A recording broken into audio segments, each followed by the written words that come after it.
se dedica. Vive usted vida, que yo vivo la mía. Que solo una disfruta el momento, que el tiempo se acaba y para atrás no vira. Viviendo, fumando y oyendo, siga vacilando de party todos los días. Síguelo, wow, wow, oh. Síguelo, wow, wow.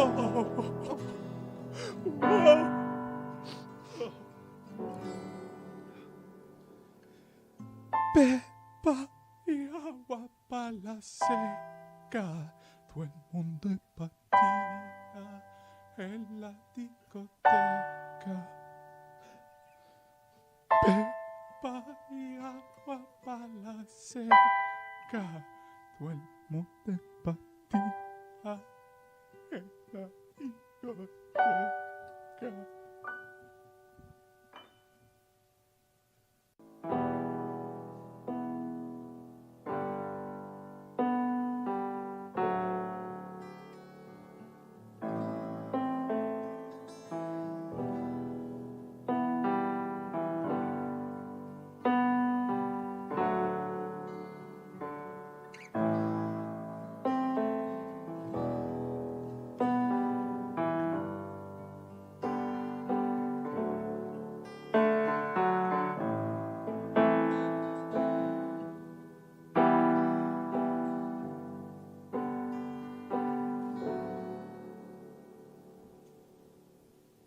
No me importa lo que de mí se diga, vive usted vida, que yo vivo la mía.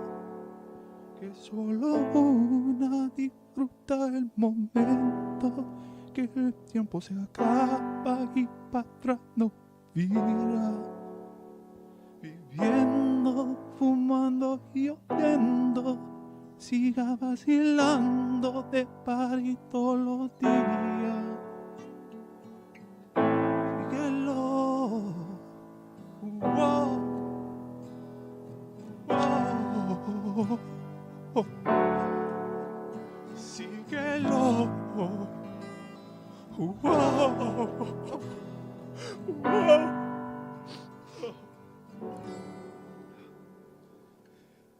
Pepa y agua para la seca, todo el mundo es patina en la discoteca.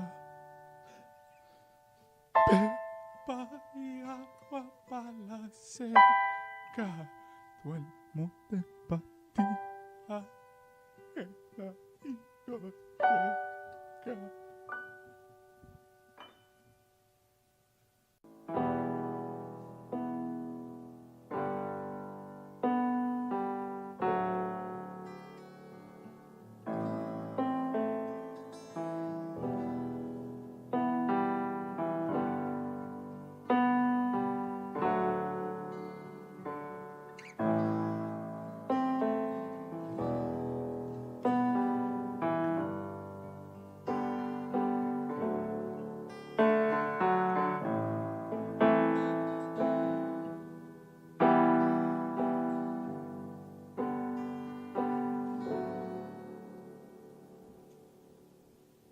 No me importa lo que de mí se diga, vive usted vida, que yo vivo la mía. Que solo una disfruta el momento, que el tiempo se acaba y para atrás no vira. Viviendo, fumando y oyendo, siga vacilando de party todos los días. Síguelo, wow, wow, oh. Síguelo, wow, wow.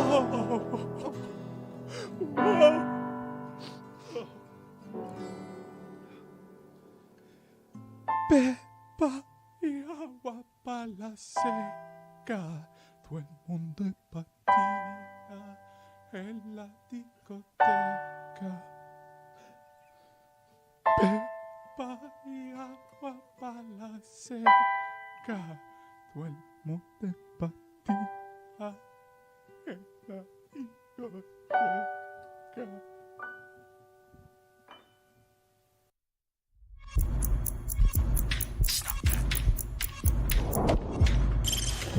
Stop that. Stop that. Stop that. I hear him chat from the noise. Move too quick, can't stop for the talking. I hear him chat with the walking. Dress too sharp with the prize. White girls let it tell me I'm awesome. Yeah, hot like fire on the pan. If you wanna touch my please use caution. Cold like 0 degrees. I'm out the cage, gotta let out the beast. Revolutionary, gotta let out the streets. Locked in a cage, I'ma let out the sheets. We can't go out, man, forget my peace. You take the west side, take on the east. I'ma put them in a cage, never let out the. Yeah, I hear him chat to the noise. Move too quick, can't stop for the talking. I hear him chat with the boys. Not so tough, but mans keep walking. Yeah, just too sharp with the prize. White girls, let it tell me I'm awesome. Yeah, hot like fire on the pan. If you wanna touch my please use caution. Stop that. Stop that. Stop that. To celebrate her 1-year anniversary at Meadowlark Media, and because we brought in Charlotte Wilder at a time that was at the beginning as part of her rookie hazing, just to drink her Celtics tears a year ago. Charlotte has now been promoted to the big seat. We have a flight problem here in terms of people fleeing around here. Mike has left the country. I'm not even making that up. Mike Ryan has simply left the country. Cowards. That is, say it with your chest. I agree. Cowards. You gotta get in there. They are cowards. Mike Ryan has run away, and it's strange because he was right about a lot of different things, including saying before the season that they were a play-in and that they weren't good enough, which they were not. We'll get to the Heat stuff in a second, though. But Amin El-Hassan is taking like an urgent emergency flight to get here from Boston. He was at the game last night, and it makes me recall many years ago sitting next to Greg Cody at a Michael Jordan Heat playoff game. The Miami Heat, that was their best team to date. I think that had 61 wins on the season. And I think I have this right. The details don't matter as much as the joke Greg Cody made, which is Michael Jordan is up 3-0 in the series, and Phil Jackson's son, is graduating from high school somewhere, and so Phil Jackson has to helicopter into the game because of Chicago traffic and everything. And again, Michael Jordan was up 3-0 in the series. And Greg Cody's joke was, never has a man hurried more to a place he was needed less than Phil Jackson rushing in to Chicago. And what I would just say to you is Amin is rushing that way to get here, and he's not really needed given that the dissection of the Heat season tends to be a pretty easy one today. I think there's lots of common rationale that you can bring to the analysis today. I think there's acknowledgement of where the team stands and what it could have been. Go sit in the penalty box for What? 2 minutes. That was a quick one. Go sit in the penalty box for 2 minutes. We'll good- get back to you. good And job, Johnny. and we're undermanned today and underwomaned. So go sit in the penalty box and get your act together. Oh, weird. I'm fine. What am I drinking, Dan? Is this? It's Heat Tears. You're drinking Heat Tears today. Yes, Charlotte. Oh, interesting. Eric Spoelstra says he's not watching any more Celtics games. I imagine a lot of Heat fans are going to check out of the playoffs now. The Boston Celtics, for those of you not paying attention, 4 of the 5 games that the Celtics played, they played those 4 games all season long. Yes. They crushed everybody like that. Yes, they were so dominant that it was at times. I mean, I said on Ball, I was like, this team is like watching a bunch of assassins. It's like a John Wick movie with like 5 John Wicks. The Expendables. That's sure. a better. Well, Have it's I- just more of them, right? John Wick movie is 5 John Wicks. The Expendables. And there's really not 5 John Wicks. There's only 1 John Wick, so you can't be 5 Well, there are John 5 Wicks. John Wicks, but then there are 5 different movies. It's all the same John Wick in a bunch Yeah. of different movies. She's talking about putting all of them in one movie. That's But your the Expendables is better, yeah. Or it's John Wick 5 times. Hear me out. That's it. What is he? I haven't seen The Expendables, Dan. It's all of them. It's all. It's. Imagine the greatest fighters of all time, crime fighters, all those kind of And people. Kelsey Grammer. Thrown together What? with one mission, one circular focus mission. The guy from Frasier? Yes, Yeah. and Frasier. That is Frasier, That right? would have been a funnier way for me to say it. And Frasier. Yeah. I wouldn't have gotten that one. Charlotte would have. I wouldn't have gotten it. You don't know Kelsey Grammer as Frasier? Frasier? No, I don't know. I barely know Kelsey Grammer as Kelsey Grammer. I know Country Grammar. Wow, I feel old now. Shout All out right, to Nelly. get me the list of the Expendables, and there are multiple Expendables movies because it eventually it went out to include Statham and a bunch of others. But I think the original conceit was, can you believe that Schwarzenegger is it Schwarzenegger and Stallone were in the same movie? Was Schwarzenegger in the Expendables? I haven't seen any of these movies in such a long time. I could Google it, but what's on my Google right now? I Googled heat collapse. Just to have some stuff to talk about today. Who cares about that? Well, do you know what comes up? I care about it because what comes up is heat synscope is a fainting episode or dizziness that usually occurs when standing for too long or suddenly standing up after sitting or lying.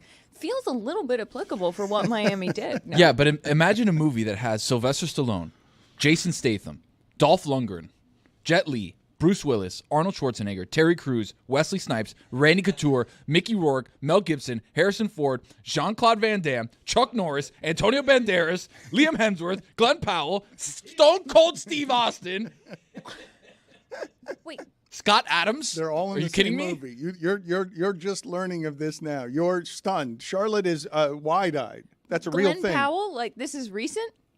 You say the Expendables. Expendables 1 is from 2010. I think he's listing all of the movies there. I don't think that he is that wasn't. There's more than one there's- Expendable? There are multiple Expendables movies. You know what they call Miami Heat? He was doing the whole series. I Hold believe. on a minute. Expendables. Charlotte's trying to make a joke here. Will you leave room for the Stugotz seat to make a joke? I feel the power of Stugotz sitting here. I feel myself just getting cockier and I know, and but more... you didn't make the joke. Are you going to make the Okay, joke? you know what they call Miami Heat, Dan?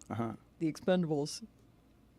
Go sit in the penalty box. No, please, please. I do Please, think- Dan, No, please. but you can't beg No. your way out of the penalty box. Go sit in there for I 2 do minutes. think there is a conversation to be had about this Heat team because everyone's just assuming that they didn't have enough. I don't know what we learned about this Heat team this season because of all the injuries.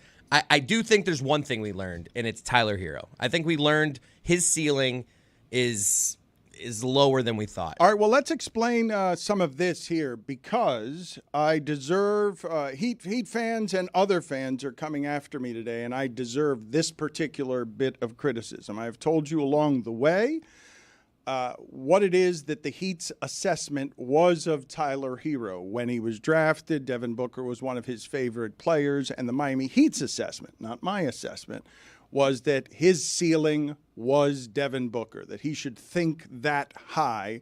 That was the hope for him. And so I told you that. Before last season, though, no one from the Miami Heat told you what I told you, which is now the bad analysis that is circulating all around Heat Twitter and the country. A whole bunch of people laughing at me because I dared to say a year ago that Maxey wasn't that much better than Tyler Hero, that there wasn't that much of a difference. Now, at the time that I said that, Maxey wasn't the most improved player, but my analysis on projection obviously wrong. Tyler Hero cannot lead a team as the primary scorer. The last three, not a good playoff team, and not against that defense.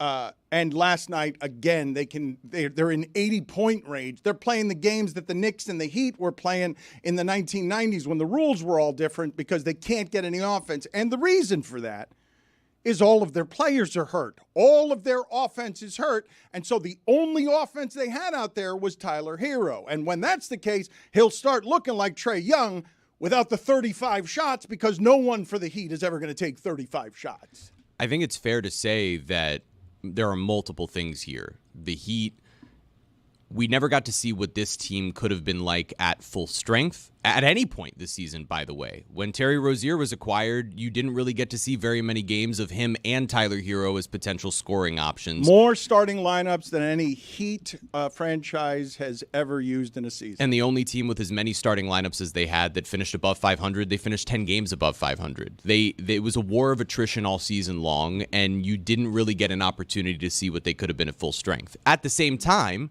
you are allowed to make the assessment of, hey, there are some tweaks needed to be able to turn this team into a title contender moving forward. You admitted it. I said all year long. No, wait a minute. But hold on. Yes. Thank you, Jeremy, for allowing us to have the opinion. Hey, Pat, can you make some tweaks? Thank you. Thank you for giving us permission. No, you can't say. You're going to wait until I'm finished saying, and then you can say. That's fair. Thank you for allowing me that as well. Heat fans today do not want to hear about tweaks. And while we can sit here and lament injury, everyone can, and offer that as perspective, that Celtics team has gotten a good deal better and is younger. And you've fallen behind them in a way that requires more than just tweaks. It's not just tweaks. It is obvious if Tyler Hero isn't going to rise to be a player like Maxey, it is then obvious that the player you have to get for a 35-year-old Jimmy Butler is someone who is better than Jimmy Butler, so that if he's going to age here, he's going to do so not as the lead player. Offensively, fair. Bam Adebayo and Jimmy Butler is your core. I think what the issue in the initial reaction has been is this concept of like blow it up, right? What does blow it up mean? Because your core has been three guys. Greg Cody said that dynamite the team, and then he said dynamite it strategically. So where are we on this between dynamite the team? It's TNT Day, Dano. Dynamite the team, dynamite strategically, and tweaks. Well, okay, so dynamite strategically, I guess, is really what it is, right? Because it's taking potentially Tyler Hero or other players and turning it into different supporting cast around Jimmy and Bam. Dynamite means get rid of everybody. I think we should put Tony outside of the arena just making that gesture. I think we should have like a gathering or create a seance or bring someone over from a Santeria Bodega and go over there and have some sort of ritual that gets the haunting out of that place. TNT Day, Dano. You know, obviously it's at the memoriam. Everybody wants to see what happened in the season.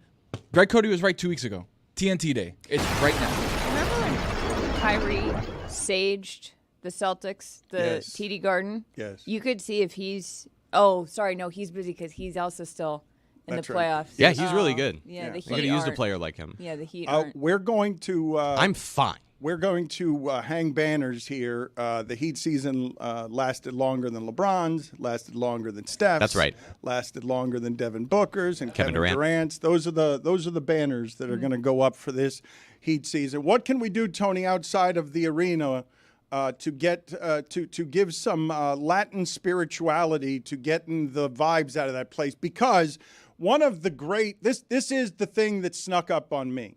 Okay, and I'm going to say snuck up on the Heat, even though they tried to get Damian Lillard. When you've gone 2 straight seasons as the equivalent of the 8 seed, and then the top of the conference gets so much better than what you're presently offering, the window just closed. The Butler window just closed, and you've got to see that if you're the organization 2 years faster than I see it.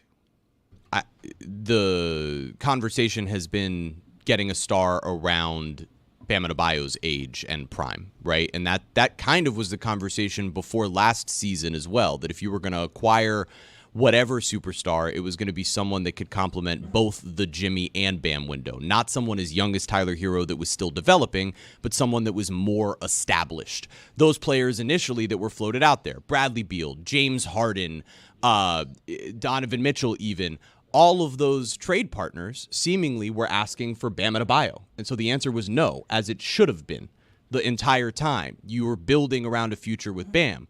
The problem has been when the Heat have offered Tyler Hero and pieces, that has not been enough to get whatever the star is. And that's why this offseason is so complicated. But that's why Mike suggested, and he's not saying Bam's not good, he's your best piece. Yeah. If you're going to get a star, and I'm not saying trade Bam. No franchise would have Bam and trade Bam unless you're getting like Luka Doncic. Right, that's what I'm Doncic? saying. If you want to get a star like that, but we mentioned the Heat's window closing. Can you slam a window? What's the most Absolutely. aggressively you can close a window? Might break. You can break it, You slam but then you doors can still shut. go through it. So I would think slamming it. Let me ask you guys a question.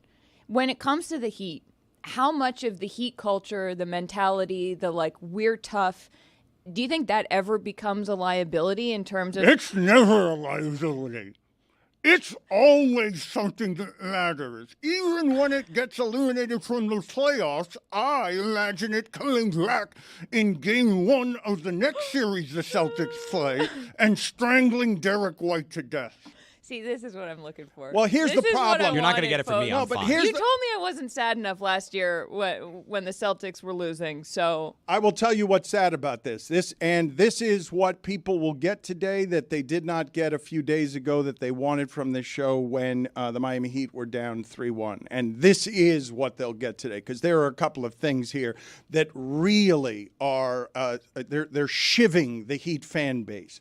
One is that you're watching New York really enjoy basketball right now. Mm-hmm. 2, you're watching Boston Celtics basketball be as overwhelming as it's been this century. And I'm including a championship team in there.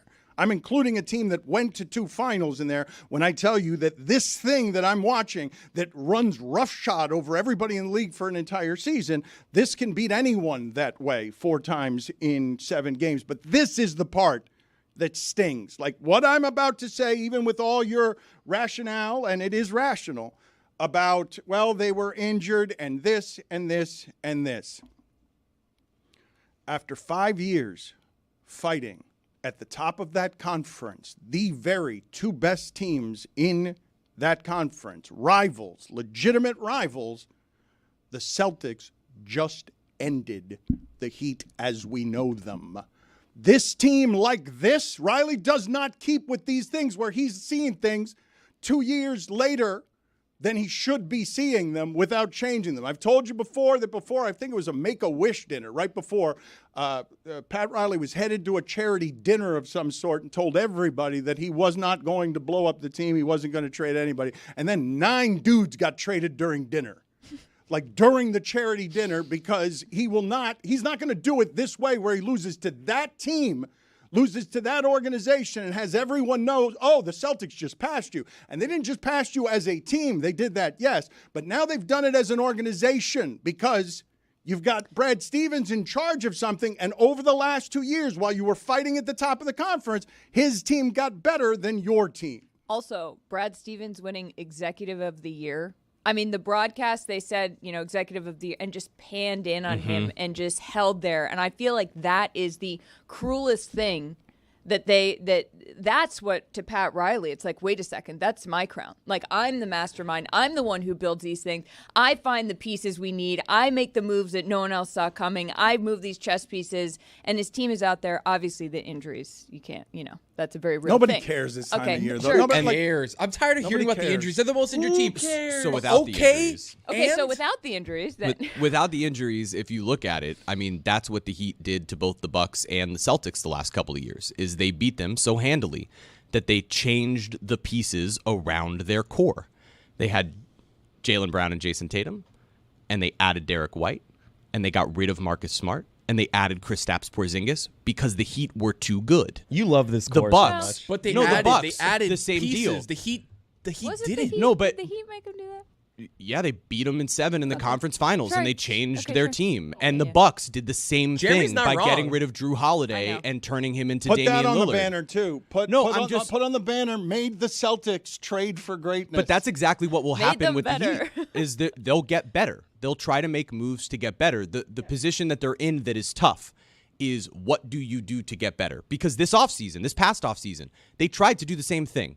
They had one conversation with Joe Cronin, and then Joe Cronin iced them out of spite, and they couldn't land Damian Lillard, and then they had no backup option. That's on them to come back and not be able to go from there. But their idea was, when fully healthy, the deepest team we've had, all of those things. And then it all fell apart in the end because of a Jimmy Butler knee injury and Terry Rozier sleeping wrong on the road.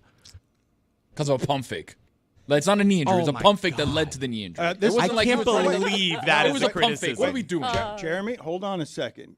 Jeremy, for the record, when you say you don't, what is that as criticism, the pump fake? I'm not going to criticize that pump fake. I'm going to tell you that the first most obvious sign that a star player who was athletic is in decline, and Wade will tell you this, and Barkley will tell you this. Man, I hated my career when I had to start with all the pump fakes because I had to get guys up in the air because I couldn't be over them anymore. Like, that's how it ages in that sport with scorers and drivers. Jason Tatum did all series was pump faking and draw fouls. Meanwhile, Jeremy? Jalen Brunson would like a word. Jeremy.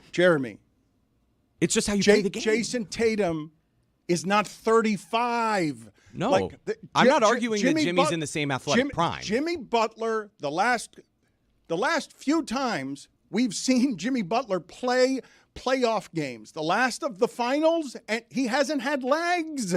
Yeah. What the Jimmy Butler I saw against Denver in the finals was a Jimmy Butler who would not beat Denver if they played 1,000 times because there was no way he was going to get to one of those 40-point games. He didn't have legs the moment he rolled his ankle against the Knicks. Like, that was it. He got hurt when Josh Hart fell under his foot. He rolled his ankle. He didn't play for most of the rest of that series, and he didn't look like himself against the Celtics. Caleb Martin was the hero of that series. You remember last year when Jimmy hurt his ankle and the Knicks were like, you know what? I don't think we're going to go right at him. They're like, we're going to let Jimmy. It was a crazy approach. We're just going to let Jimmy rehab in the corner here and not take advantage of that. I've got to tell you that as I'm watching what's happening here, this is, I don't think it's prisoner of the moment to say that if I tell you without any of the emotional context, one of these teams has been an 8 seed for 2 years, and the other one has been consistently getting better, except when they run into the 8 seed. Yes. And now this is the best version of the Celtics that I have seen this century. And I'm telling you that as someone who saw them beat Kobe, who saw them play against Kobe in the finals, who saw them win a championship with Ray Allen and Paul Pierce and Kevin Garnett. That team didn't do what this team has done to the league, and Boston's going to largely get to the finals playing all of its games like that because no one in this conference can play with that. Well, it's terrifying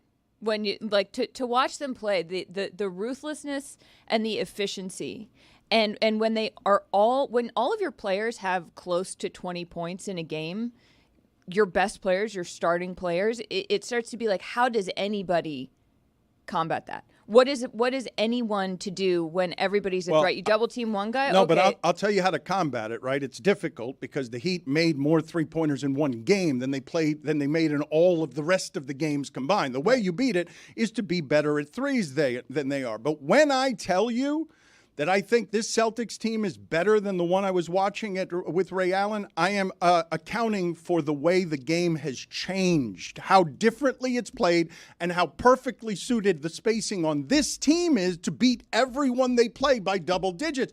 Do you understand how rare it is to see playoff games? I know the Heat got the one, and it distorts things, where a team is just from start to finish up by 20 and 30 points, and you're not going to do anything about it. Like, that's not how playoff games work. Not one against 8, not at all, and then they just grind you to dust in the last one. And you can say all you want about the injuries and the offense. The Celtics do that to everybody. Whether you're hurt or not, they beat you by 20, they beat you by 30, they beat you by 50 a couple of times this season, and it's why I'm telling you, like, it may lose, and whatever the analysis is about their frailties may come to be. I don't know what Denver or Minnesota or OKC will match up with them in the finals. But if this team doesn't get hurt, like, it's a clear sail to the final. And you look at the number 1 seed in the other side of the conference, in the Western Conference, the Pelicans gave OKC a bunch of tough games, right? And then you look over in the East, and not it's a bunch. They gave them three tough games. A couple. They didn't win one. A couple. They swept them, right? Yes. They Am got I swept. hallucinating? No, Tony's just. SGA hit a game winner in one of them. That was the close one. There was a couple tough I'm like, games. Did It's we okay. watch You the don't same have to thing? entrench yourself here. You can I'm get to the entrenching rest of the myself. point. There We was a don't couple- need- Cook. There was a couple of tough games in a way where there wasn't in the Heat and Celtics They series. won a game. What are you talking about? It wasn't even close. All right, Tony, go sit in the penalty box. You need me here, Dan. No, I don't need you here. I like that. Not if that's going to be the analysis. Get The out of here. Celtics I are like that. a It was a world beater. tough sweep. They gave him a tough sweep. It was. It was. Not really. The Lakers had Maybe a little really tough one. The last two games weren't very. Is Tony, there get such out of the a thing? room. Is there such a thing? Do a little research here. Hold on. It's not. Put it on the poll, Juju. Is there such a thing as a tough sweep? And video, please put on the screen there just the outfit that Tyler Hero came into the game with. You cannot beat an overwhelming Celtics team dressed this way. You can't. This is not. I mean, come on. Come on. Oh, Popeye. Come on. I said. Popeye. I Where's did. Waldo? I said this was as good as Maxi. Gotta shave that chin too. Gotta Yikes. shave It that is. chin. It is the chin strap. What That's kind the. of hat is that?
Tony's still arguing with me during the break. Tough sweep.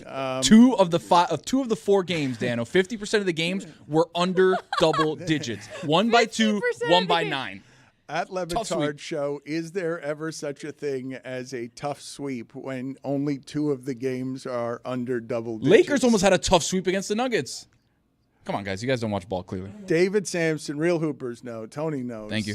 David Sampson joins us now. Nothing Personal is the name of his podcast. I suggest that you check it out because there's no one doing exactly what he's doing as a solo voice, tackling the stuff he's tackling. Before we get to him, though, Charlotte, go ahead and have at Tyler Hero's outfit. It is behind me. I don't know where you're looking. It's giant and behind me. Yeah. And you had thoughts on everything that Tyler Hero is doing here. That hat looks like something that has been in my, like underneath the seat of my car for about 3 weeks. Just the shape of the hat. I'm talking about something that looks like something my father would wear because it's not, and it also looks like a gone fishing hat as well. Yes, but hear me out, Dan. That is cool now. The individual pieces of Hero's outfit, I actually don't have a problem with. I think that this hat is charming. The hat's fire. It's fire. It's vintage. I can't read it because I don't have my glasses on. It looks like an No, SEC championship game of some sort. It's fire and vintage, but I can't see it. Well, The no, 90s, the the writing. 90s are coming back now? Is that what's happening? It's 1994 They've been back, SEC Dan. Gators versus someone. Gators. Yep, can't tell. Doesn't matter. Cool hat. I like the black brim. That is a way that the kids these days are wearing the hats, which is, a little misshapen. The sunglasses too, fine. For me, it's the boat neck of the shirt with a little bit of the white shirt. If you're listening to this in the audio medium that some are wont to do, this is a red, orange, sort of heat-colored striped shirt with a black collar and a boat neck, and you can see some white underneath, This paired is with the goatee. It's Dan, a normal neck of a normal-sized NBA player. That's what happens when a toddler wears an NBA player's shirt. And look, the neck size. That's the neck. Looks like you pushed a watermelon through it. Shaq's head wouldn't fit through that. It's a style. Well, I think but on it, but it's it would be his- scaled to an NBA player so that it would still be a boat neck. Dan, he looks very French I in a Florida way. I couldn't have any less style, but I like a tight neck. I like a tight neck with my shirt. Samson, do you have any thoughts here on what it is that we're presently doing? Yeah, there's supposed to be a dress code when you're on the road with your team. Oh, And this clearly is not it. Oh, no. What Come year on, are you David. in? What Oh, are you no. You're gonna talking wear a suit about? up there? Give me a break. Oh, no. There's a dress code. You have to We be had a dress presentable code. when David. you're on the road going from the hotel to the bus and then the bus into the ballpark. And I also question the 94. Is that a little dig to Pat Riley? No, 'Cause Pat Riley does not like 1994. because no, is it his age? I'm looking at. Whoa, he is not 94. David, No. Oh, he was born in 2000. Tyler Hero. No, Pat Riley does Oh, not like sorry. 1994. Charlotte, go sit in the penalty box. No, please, Go sit in the Dan. penalty box for 2 Please. minutes. Get out of here. I keep having to get up. David, can you just stand up for a second so I can see your dress code? Can you just stand up?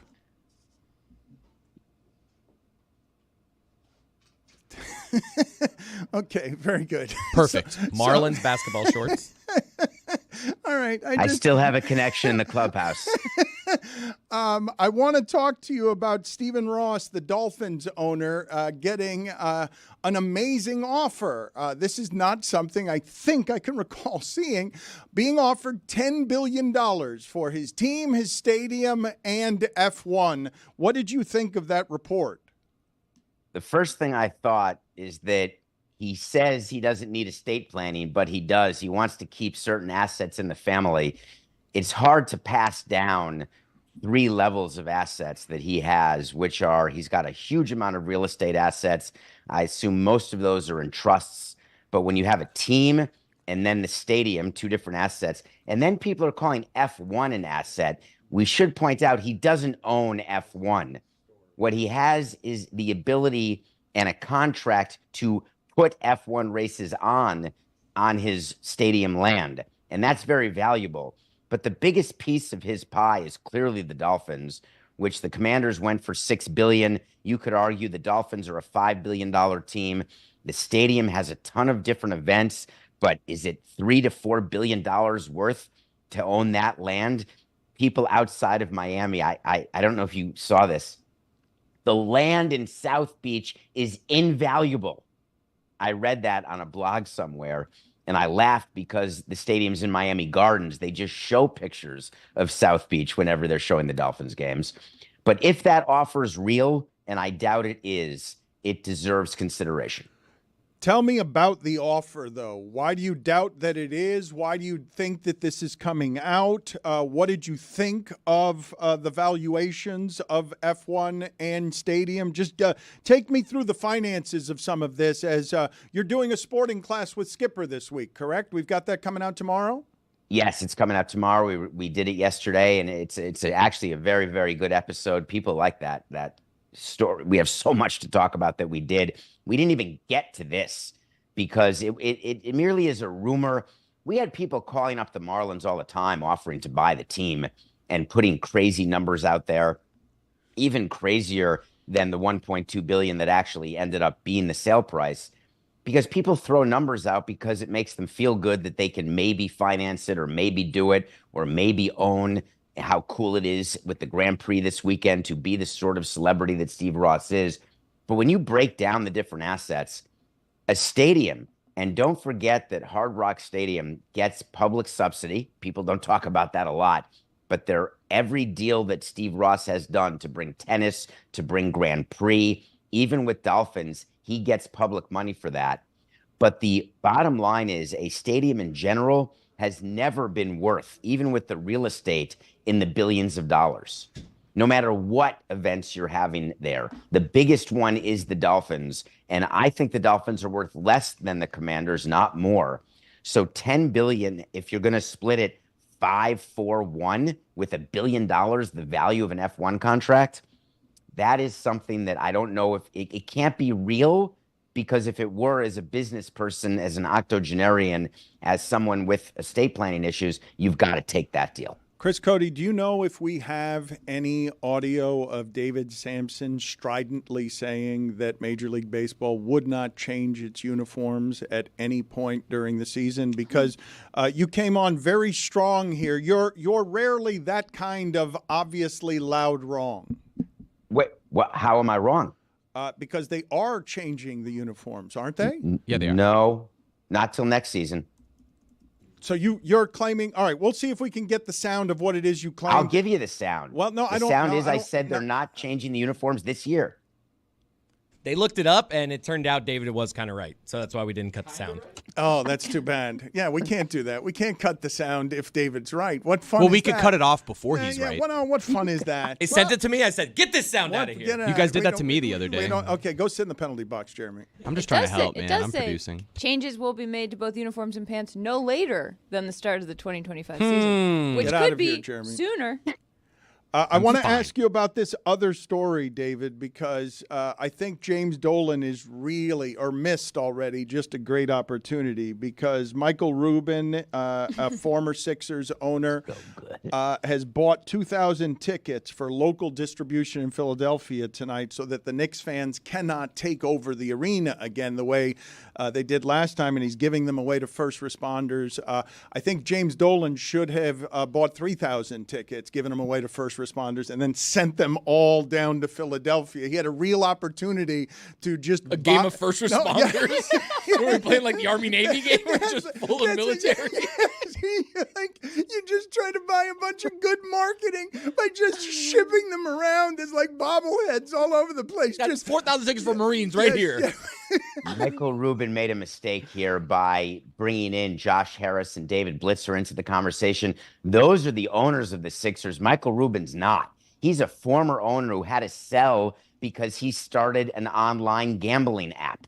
So as part of buying PointsBet Fanatics, he had to divest of the Sixers ownership. Yet he then goes public saying the Sixers ownership was a part of this, and it couldn't be a worse look, because the irony is that the 2,000 seats they bought, you can bet your bippy, are above the camera angle.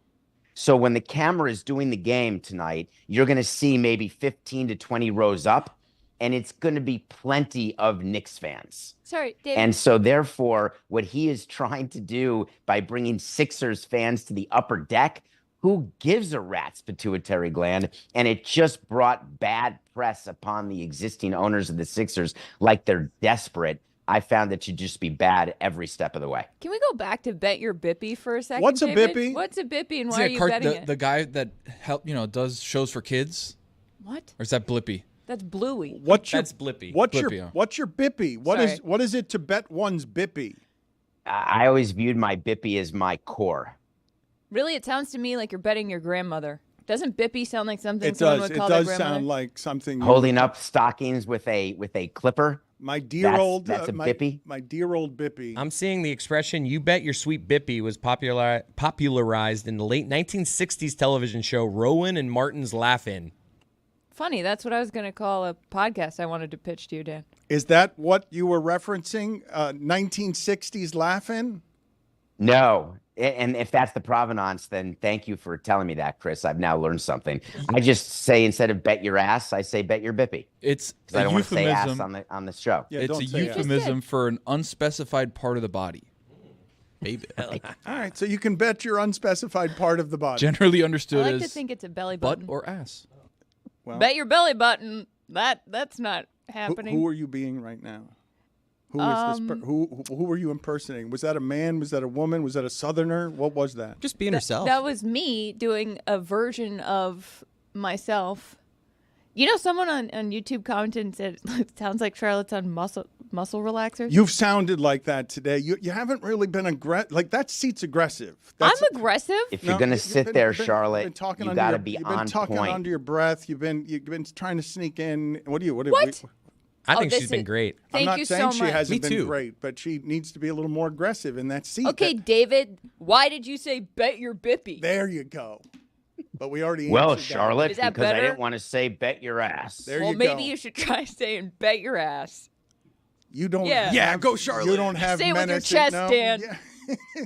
David, good talking to you. We'll talk to you next week. See ya. Say it with your unspecified body part, Dan. Yes.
I really do need some help from all people involved here at what is happening with fashion and style. And I have to, on the front end, say I am nobody to critique anybody's fashion or style, but I am confused by something that is presently happening. I told Tony this the other day, where my wife bought me a pair of sneakers, and I'm looking at them, and I say when I see them, I would never wear those. Those are sneakers that when I was a young boy in the 70s, if I wore them, the other kids would make fun of me.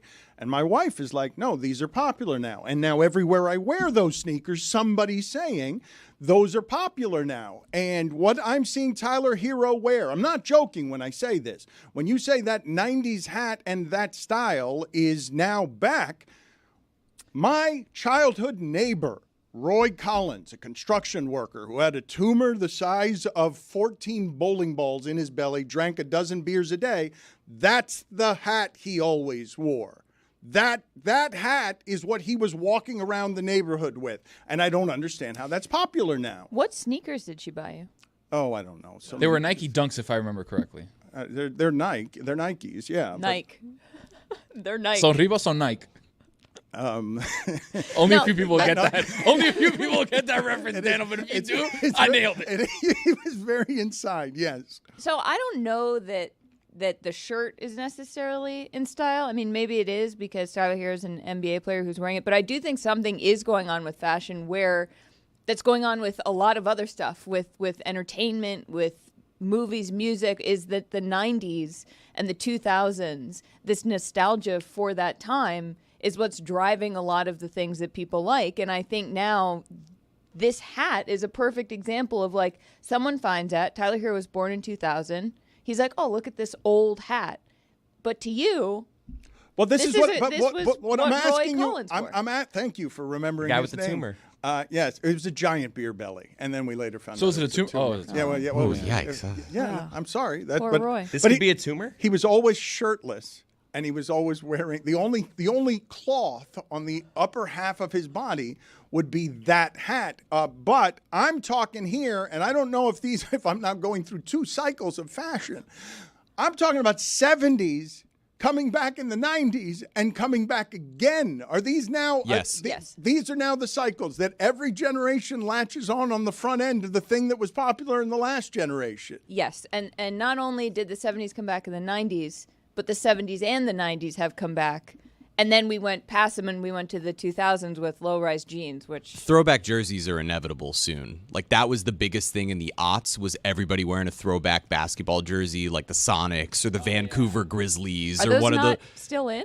They were in, but like at music festivals. I'm telling you, I think that's the next thing. Throwback football jerseys, throwback basketball jerseys, they're going to come back in this time because everybody's nostalgic for the aughts. When are Timberlands coming back? In New York, they never left. Never left. The official shoe of New York City is the Timberland boot. Wheat, by the way.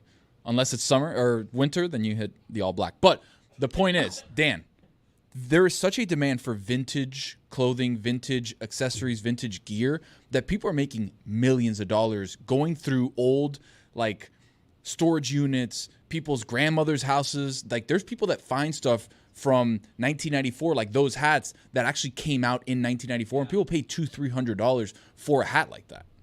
I spent time on my honeymoon at a vintage shop on purpose. I bought this watch at a vintage shop because... On purpose? Yeah, on purpose. I like thinking that you would go in there Accidentally. by accident. Like, You I could just kind of fell stumble a into vintage it. You could shop. stumble into it. We Oh, weird, I we bought walking a along the watch. street. Hey, cool, a vintage shop. No, we went out of our way to find that place. Jeremy, go sit in the penalty box. Samson, what were you saying? I'm sorry, you were laughing at everything there. What were you saying? I'm just laughing. People are hoarders, and what they do is they say, hey, it's going to come back at some point, so I keep all the clothes that I've ever had waiting for something out of style to come back in style.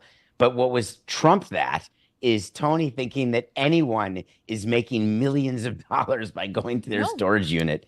It's not. Dave. That is total hyperbole. Dave, They are. There are massive vintage shops that people are making millions of dollars a year, 100% guaranteed.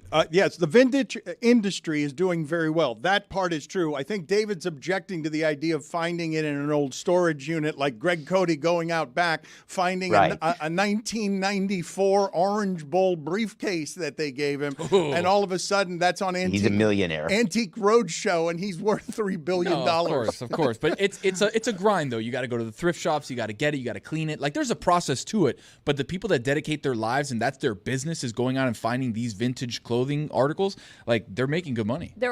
Every city has a specialty vintage person and business who's going out and finding these things, like Mr. Throwback in New York City. Actually, my friend has one, Game Day Grill. Was going so well. It was going well. You were so Game- confident. I was you were saying it with soaring. my chest. You were parasailing. I saw you. You were floating near gust the of sun. wind that dropped all and Right then- into a building. And yeah, that's what happened. She just flew right into the sun. We'll get back to Charlotte's jumbled thoughts on this in a moment. What is the movie you're reviewing for us this week, David? I let you go, and I forgot to ask you. I'm reviewing Project Iceman.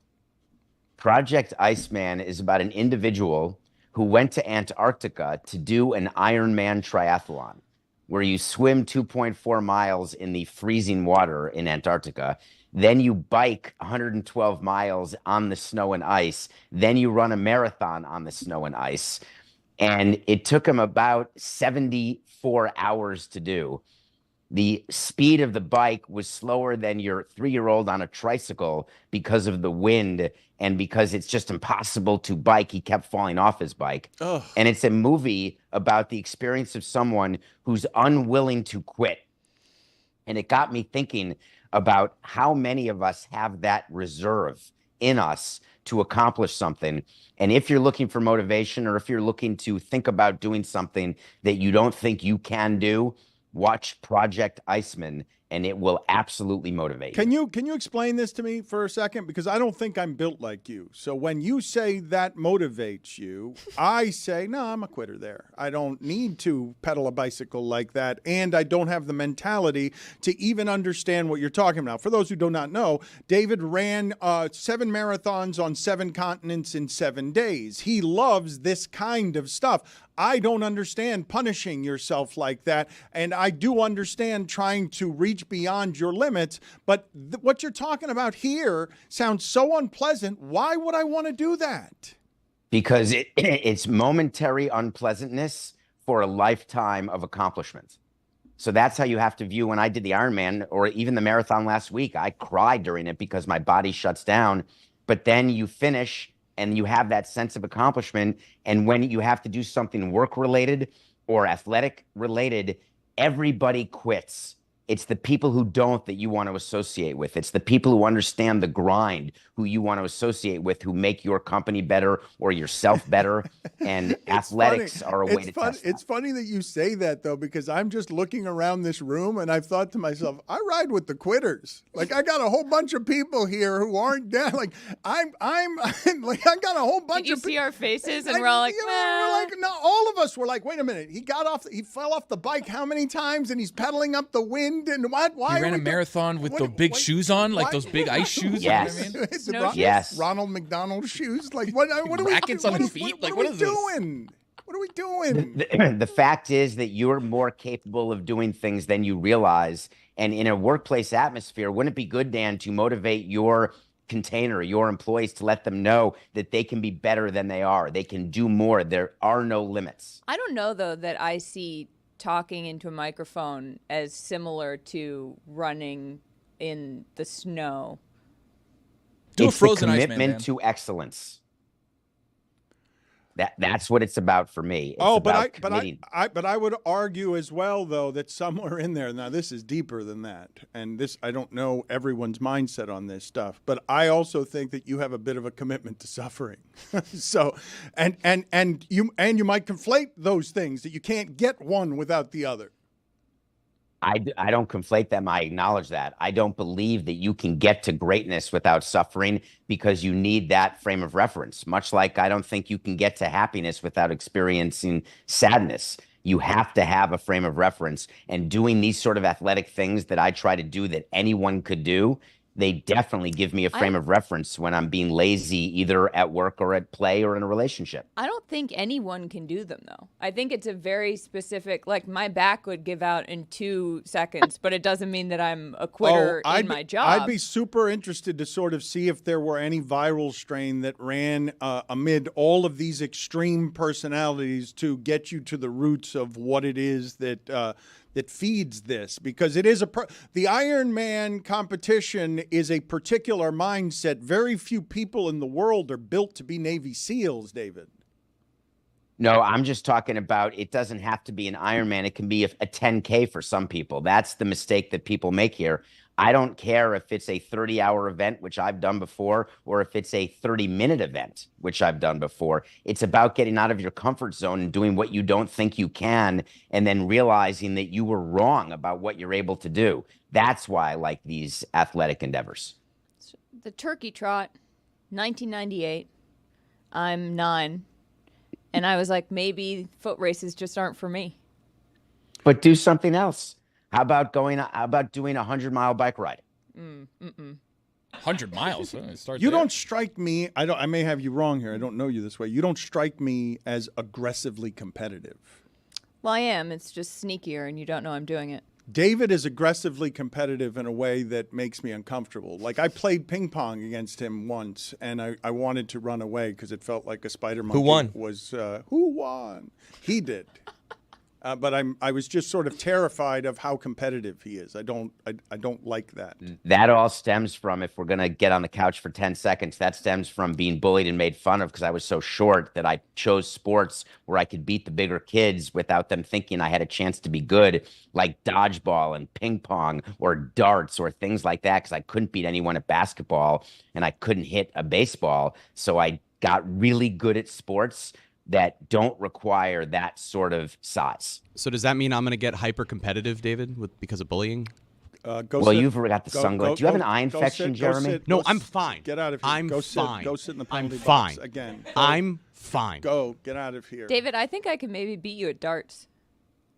I doubt that, but anytime Dart off. I would I'm love really to play. good at darts. I'm good at darts too, and ping Yeah? pong. I'll take you in ping pong. Okay. Stugotz in the corner just ripping darts, though. Oh, Chris, I think you'd lose to him in ping pong. I'm pretty good. Well- I bet he is good. I'm just saying. I'd like to play him. I think you'd lose to him in We should do a Meadowlark Olympics of darts and ping pong. Okay. All right. Everybody here would be terrible. Thank you, David. Good seeing you.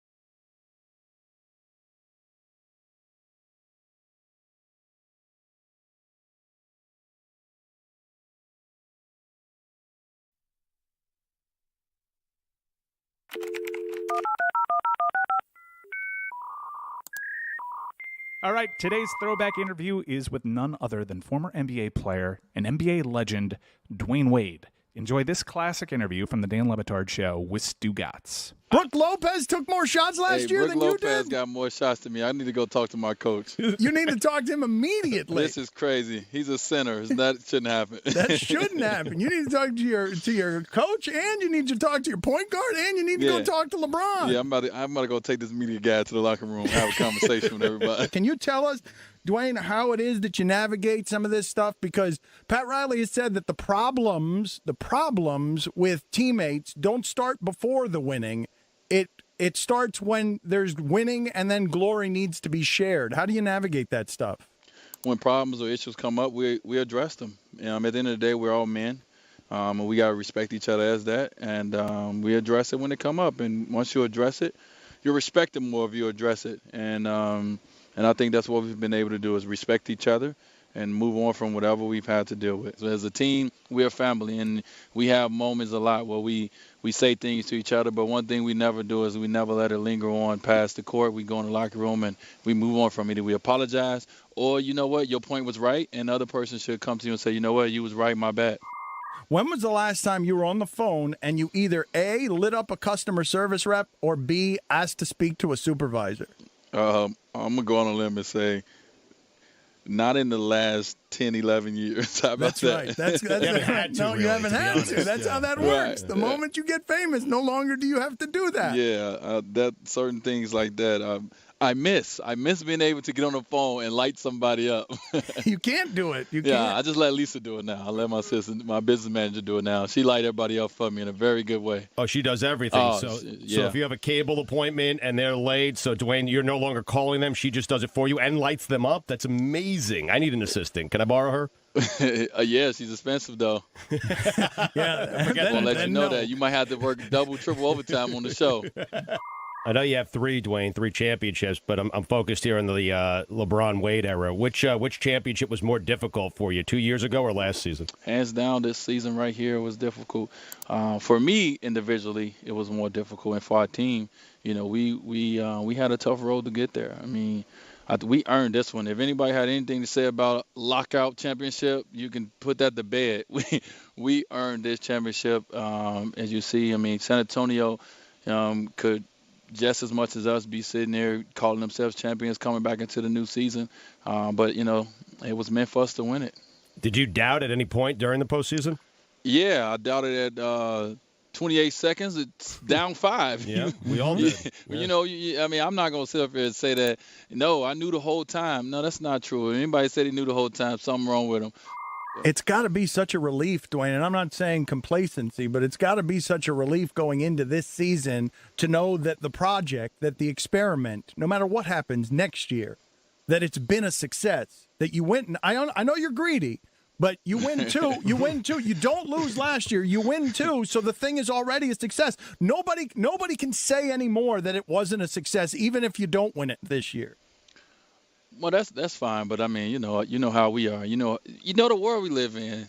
I deal with it. We know the world we live in is what have you done for us lately? It ain't got nothing to do with last year, the year before that. It's what have you done for us lately. So, right now, we're 0-0 just like everybody else, and when the season starts, it's gonna be what have you done for us lately, and that's the mentality and approach that we have to take. What was your pinch me moment of the offseason, Dwayne, where you looked around and said, I can't believe I'm here? When I had about 3 weeks and nobody texted me to do anything, I took the whole month of August is pretty much, traveling with my lady, traveling with my kids, and just really try to enjoy, some headspace. And then I got back and I said, all right, now it's time to work on this body right here and get his body ready for another season. Last question with Dwayne Wade. Did you end the Kevin Durant Gatorade sponsorship? No, I don't have that kind of juice. Your assistant ended the Kevin Durant Gatorade relationship. Lisa Joseph, we'll blame it on her. Dwayne, good talking to you. Good catching up with you. No problem. Always, guys. Thank you, Dwayne. Always good talking to Dwayne Wade. We're back after this.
Come on.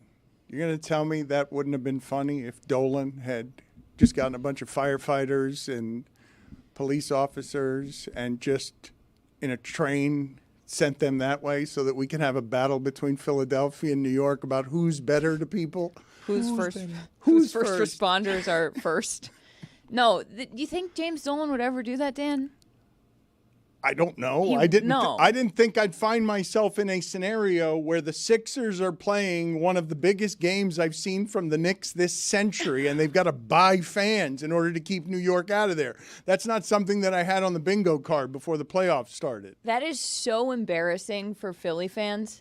Philly fans who punch horses in the face, police horses in the face. Talk about first responders who throw batteries. The fact that they needed to be bailed out by ownership to buy tickets, like, or did they? Or were they going to buy them and they just jumped the shark by being like, you know what? We're going to get all of you in the seats. Could you imagine if that happened in Miami, the way that the national media would respond to the Heat fan base? I don't think Charlotte used "jump the shark" there correctly. Well, I think you just threw a "jump the shark" in there, and that's not the proper way to use "jump the Yeah. shark." Do you even know the reference you're making? Do you know the reference you're making when you say "jump the shark"? is it from Jaws? It's a good guess. I mean, it is a reasonable guess. No, it's from the Meg. No, it's not. No, it's from Happy Days. Is it? Yes. I don't believe a Fonz. single thing No, it is. anybody's saying It's- right no, now. So wait, you don't know the what do you think? Hold on, let's backtrack for Yeah. a second. What do you think "jump the shark" means? If I'm being honest, I'm not totally sure. Okay, so you talked without knowing what words mean at a live microphone internationally. Well, but it felt good, didn't it?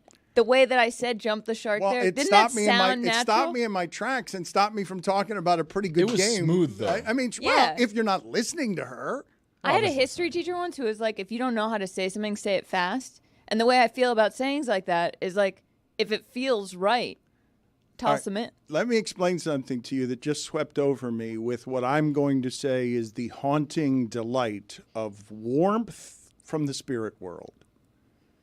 It's that seat. That seat will turn anyone into him to help me. Dan, now that you say that, I feel like every seat in this studio, there's a sense of like, there's like a spirit, and I don't want to. It smells like cigarettes There's like a something. There's like a tinge of something. and greed. It smells like cigarettes and greed and laziness. But if you put it in that seat and mix it with the ingredients of whoever it is, it gives the gift of saying things that it doesn't know what those things mean. I got to confess something to you guys. I've known for a long time that I've had more Stugotz in me than anybody here. Really? Oh, yeah. Jessica thinks she's Stugotz. Jessica has done some Stugotz things. You're Oh, yeah. applying for the position of No, no, being no. more Stugotz than Stugotz? No, not at all. I would never do that. I'm just saying there are things, when you're like, Stugotz tries to get into places or tries to finagle or is like, You're a snake charmer? well, I say jump the shark without knowing what it means. Yeah, and you think it's charming. What does it mean? Okay, so Happy Days. Imagine a time when there were 3 networks. And imagine for 8 years, everyone gathering around the television at an appointed time because this was the #1 show in the land. And it was the #1 show in the land because the big star of this show was a man who was cool because he wore a leather jacket. The Foz. Hey. The Franz? Fonz. The German version, the Franz. I did not think she could do better than the Foz, which was her initial offering. Wait. But then it became the French television show Happy Days with the Franz. What is it? It's such a good show. I could conquer. watched it. I've seen I it. could conquer. No. Wait a minute. I could conquer French television television right now. The entire land I could conquer by putting together a hit show from because you guys just told me the 70s are super popular again. A hit show with the coolest guy in France, the Franz. He wears a beret. But so anyway. It's Tyler Hero, but with a beret on. So you have a television show that's the number one in the land, and like all television shows that are hugely popular, the moment they go on the road, they travel. Watch Entourage, go to Vegas. That's when the show's dead. And the Fonz, in what was seen as the time that show went from being good to being shitty, number one in America, to this show sucks, the point in time that references is Arthur Fonzarelli water skiing and jumping over a shark while wearing the aforementioned leather jacket while water skiing. And that was the point that the number one show in the land became a show that was then, at that moment, as he was over the shark, okay, that's when it became a shitty show. Wow. Oh, look, look here. Amazing work. Amazing work. Truly amazing work by our video crew. Here it is where television went to die right here. Arthur Fonzarelli. Look at him. Clearly him. It's not a stunt double. That is clearly Henry Winkler. He did all his own stunts back then. And So and right there when he lands, that's when the show died. So Dan, you were watching and you were like, hell yeah, dude. What an episode. I never understood. I was always asking my mom why Fonzie was so cool. I didn't understand the coolest jacket. Jew who ever lived, Arthur Fonzarelli. He's gonna be Betty White for us. He is. Oh my God. He already is. Henry Winkler is our favorite American old person, I think. He kind of took that lane of like every time he trends on Twitter, everybody's worried that he's dead. I feel like Dolly Parton's up there. Ooh, Dolly Parton is up there, but she doesn't come across as old because she has a youthful spirit. That's right. Also, I definitely used jump the shark wrong, if that's what that means. No, you did. Well, did I though? Did I? Because if you think about it, so the Sixers ownership bought tickets for fans so that they try to have not fully Knicks fans at a Sixers game, which is deeply embarrassing. So they kind of did jump the shark. They went from like Philly fans were good fans, and then they were like, we need to buy you tickets. So they sort of jumped the shark. I think she might have backed into it. No, I don't think so. I mean, if she can argue her way into it. The initial point that she's making, though, can we address this part for a second? Philadelphia is a great sports town. Everyone says so. Standard unreasonably high. The Phillies just won 20 games last month. They matter again as well. Philadelphia has spent years losing with this team to play a basketball game tonight. That is yet another referendum on the process, and I cannot wait. To me, this has been the most interesting thing that exists in the playoffs. What is happening in that series, where I look at both of those teams, I'm like, there's not a lot of difference here. And if Joel was totally healthy, they'd probably win in the playoffs, because if you have stars, you win in the playoffs, and Brunson can go 8 for 29 because it gets harder when you're the guy who's got to do all the offensive stuff. This is a giant game Philadelphia is playing tonight, and their former owner, if you guys don't know some of the history on this, Michael Rubin of Fanatics is going to be, he already is extraordinarily wealthy, but he's going to be in Bezos territory when he is done with what he's doing, which is leaving Philadelphia ownership because he wants to run the world with money. He made so many relationships that you guys remember that white party, right? Guys, get this, because every celebrity in the world was there, and he had all the marketing people around to send out all the cool videos that told you Michael Rubin has arrived in the Hamptons and has arrived in sports and has arrived at the playpen where the richest of the rich want to play. This guy is a former owner of the Sixers, but not just that. He is really good friends with Joel Embiid. Like, he did that for Joel Embiid. That's not being done for Philadelphia. Joel Embiid complained that he was pissed. Joel Embiid is saying, what is this? It's a great sports town. Michael Rubin is his friend, and he just bought 2,000 first responders for Joel. Joel needs some help tonight. Let me see what I can do. That for you who do not understand who this human being is, okay, because he got to sports briefly, didn't want to be a minority owner, was not going to be a minority owner. Like, this is a conqueror. This dude's been making giant deals since he's 14 years old. And he knows how to build relationships, and he got out of sports because this is what he wants to do. He wants to be Bezos and Zuckerberg and Musk of sports, like whatever that is, and he's going to do it. And he just bought Joel Embiid a whole bunch of cheers, a whole bunch of friends. I mean, it's hard to argue. I do want to say I have great respect for Philly as a sports town. I have great respect for Philly fans. I'm not saying I like them. I'm just saying that as someone from Boston, as a Boston fan, I would be wildly hypocritical to sit here and be like, oh, Philly fans suck. Like, you got to have a shred of self-awareness if you're going to be the person to bring Boston to the national media stage. Put it on the poll, There Juju. are not enough of us. Worst fans, worst sports fans, more obnoxious sports fan base, Philadelphia or Boston? But to me, what the Knicks fans did by going into the Wells Fargo arena the way they did was not as much a knock on Philly to me as it was like, look at these Knicks fans. Like, these guys are, these people are showing up for their team on the road. But why would we do it the positive way when we can do it the negative way? Oh, that's a good point. In today's America, the best way to do this this is not to celebrate Knicks fandom.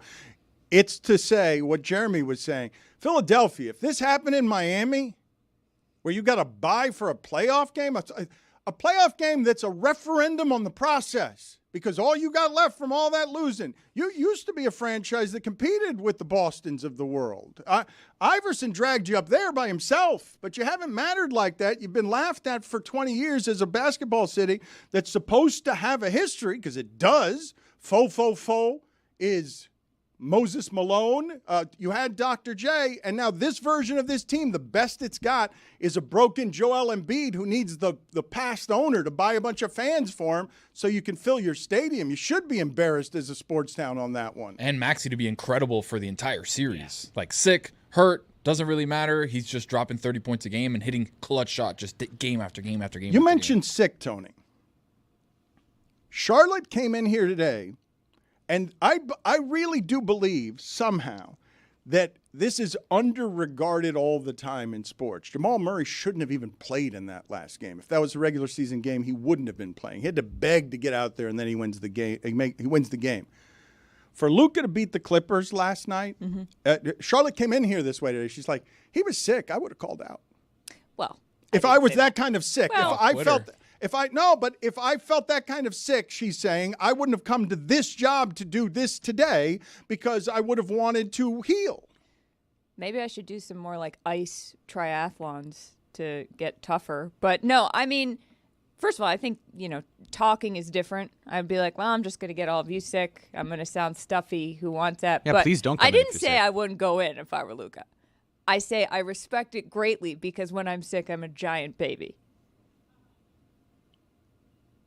Okay, fair enough. It's a good distinction to be making. And you are telling me that as you walk into the room here, you're worried about getting us sick. You think Luka is looking and saying, I don't want to get Kyrie sick? Like, if Derek Jones Jr. gets sick, they're like, hey, don't get Luka sick. But if Luka's sick, he can get Derek Jones Jr. sick. Luka is the top of the sickness pyramid. Who's in the middle? Like the one where we're not sure. If you're sick, I gotta ask Carlisle. PJ I'll get back to you. Washington? PJ Washington, I was going to say, yeah. Gafford. It's Jason Yeah. Kidd now. Carlisle's in India. You idiot. Into where? Did you say Rick All right, Carlisle? He fell apart. Oh, Go Tony. sit in the penalty box. not in India. He's in Indiana. Get out of here, okay? Oh, Chris said it. Leave for 2 I would minutes. never say that. You lost your confidence in the middle of what it is that you were saying. We're undermanned today, and people keep going to the penalty box. Like, I feel like I'm playing hockey 2-on-5. This is a power play. It not feels for like us. No, that's Power what it play feels by like. Dan. Power play on us. No, but it also feels like Stugotz is making a power play on me by just decimating my surroundings so that we miss him. Because tell me you didn't notice this, people. I know we were playing around with it on air. I haven't seen this spirit here since 1999 on Stugotz. Sports grabbed Stugotz by the balls yesterday and shook him, and he was surprised by the whole thing. Like, he got sort of disoriented because he didn't know he could care about sports enough to have his heart broken again. He was sexually awoken by sports yes. again. And then, look, I want you to He was imagine. talking about Dan, you marriages. talk about boring sex all the time because it's like, doing Tone. the thing, then it's like, whoa. Tone, I want you to imagine just a cobwebbed nether regions, just everything cobwebbed, everything, and then Gross. it's shaken to life, just shaken to life by Joel Embiid and Maxey. Maxey did that to the entire Knicks fan base. Yes, tasered the nether regions. Whoa. Oh, that's gross. The last time that he felt this excited, he said he came in here saying, "Oh, when Joe Mauer was elected to the Hall of Fame." For whatever reason, that one is the only other one that woke him up. This is what I'm telling you, and it embarrasses me to say this because I didn't see it until after it had happened. The fact that in the last 3 years, the only thing Stugotz has cared about around here at all is that Knicks loss and the Hall of Fame entrance of Joe Mauer. It's in 3 years. It's the only two things that have lit a spark of, he cares about something. He was alive. He was shirtless in the parking lot. It was crazy. I walk in and he's like, "Oh, and it's the Knicks." He was humping the passenger side tire of my car like he couldn't. Get out of here. He was. It was like a fly around an elephant's tail. I miss that guy. I had him at the beginning of his career, back before he cashed in. WFAT. The draw was so powerful that I wasn't on the show yesterday, and I was like, I need to be in the building to see what Stugotz is going to be like. And it delivered. He's going to be so scared tonight, and it's going to be so fun to watch. I don't know that what's second place for interesting on what's happened in the postseason when you have two of the weird games in that series that are decided at the end, and you're watching this part matters too. It's a very predictable sport by and large. It's usually the top 4 seeds with few exceptions. We get to game 7 on the road and then the home team wins. But I think we're all in agreement. Those two, they're kind of the same. Like either one of those teams can win that series. And if Joel were a little bit healthier, my guess is he would look a little bit better. The variables are so different, though, Dan. That's what makes it so interesting. Yes, it could go either way, which is why it's terrifying for Knicks fans, especially because they had it in the bag. And because the variables for the Knicks, first of all, they're missing Randall. They're missing another shooter.